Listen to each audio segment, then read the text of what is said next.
let's get into the camp of the Labour Party. We touch base first, then we go into the camp of the APC later.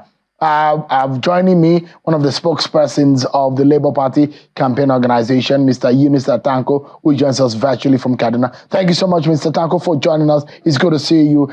Give us an understanding of the outcome. You were in court yesterday, and you had a feel of the environment, and that's not your first time, I assume.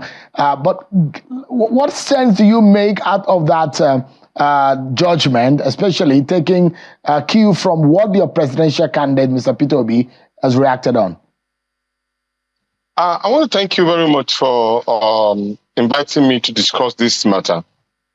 Quickly, the Nigerian people were full of expectation, coming from the fact that the learned judges ab initio told Nigerians that they would deal with this matter and look at the substance of the case. I'm quoting the learned judge. He said, we're going to deal with the matter, the substantial case here therein. We will not deal with technicalities.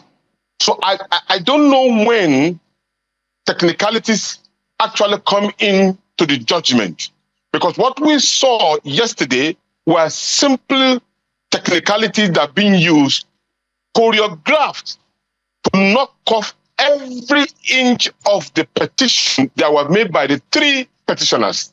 Not one single one. In fact, they did not find any credence in the processes and in the filing. In fact, they even make a caricature deliberately of some of the lawyers, which is absolutely unnecessary.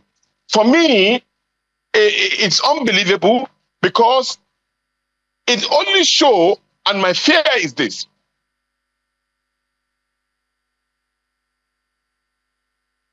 making it legal. We legalize illegality and hiding under the Constitution of the Federal Republic of Nigeria. And I want to say here clearly, we are law-abiding and we believe in our judiciary. But in believing in our judiciary, we expect our judiciary to be free and fair in their judgment. Not to say the least, that the judgment also went ahead to say there's even manipulation of the petition evidence that was presented.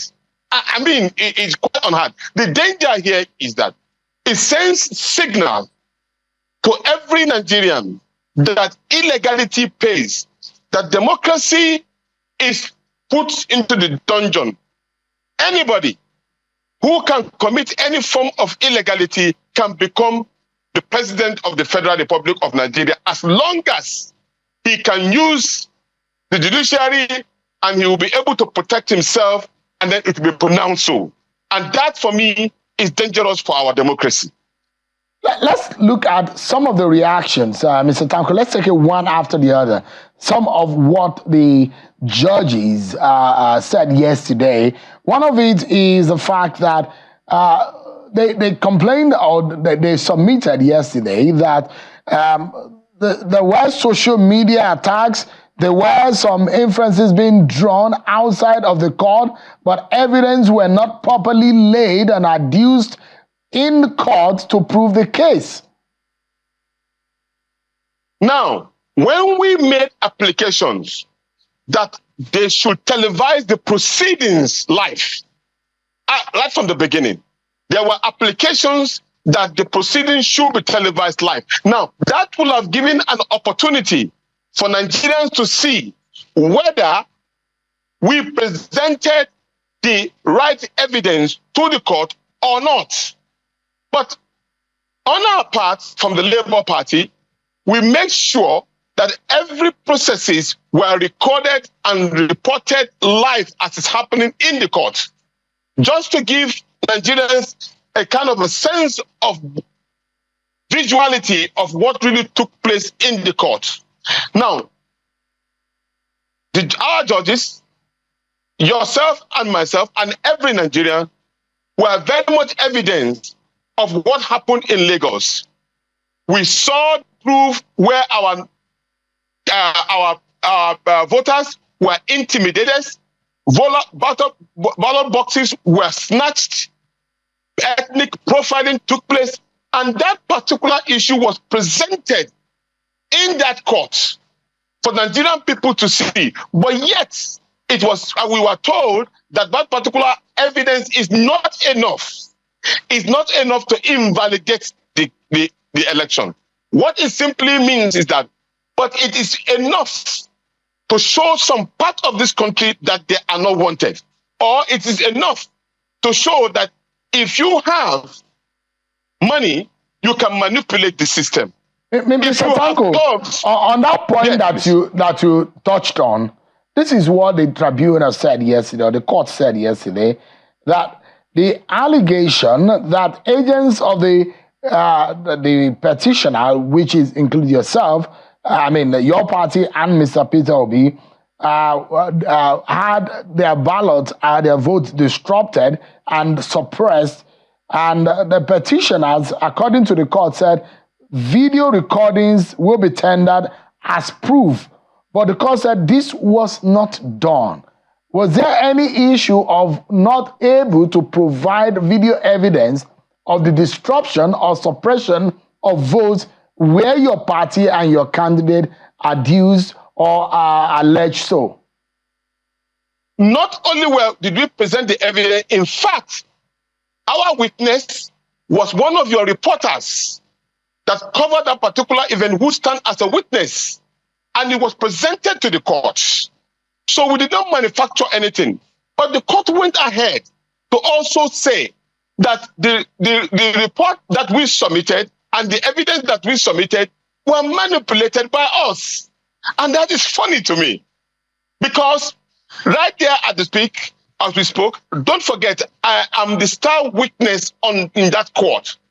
And I know for sure that we have evidence which we prove to the court that where the IRF was supposed to transmit result and did not transmit that particular result, there was only picture of human beings. There was no even result. But in any case, the court actually said that the IRF does not really matter in this particular case. So the question is, the humongous money that taxpayers paid to ensure that such a technology was put in place for the credibility of the election was totally a waste.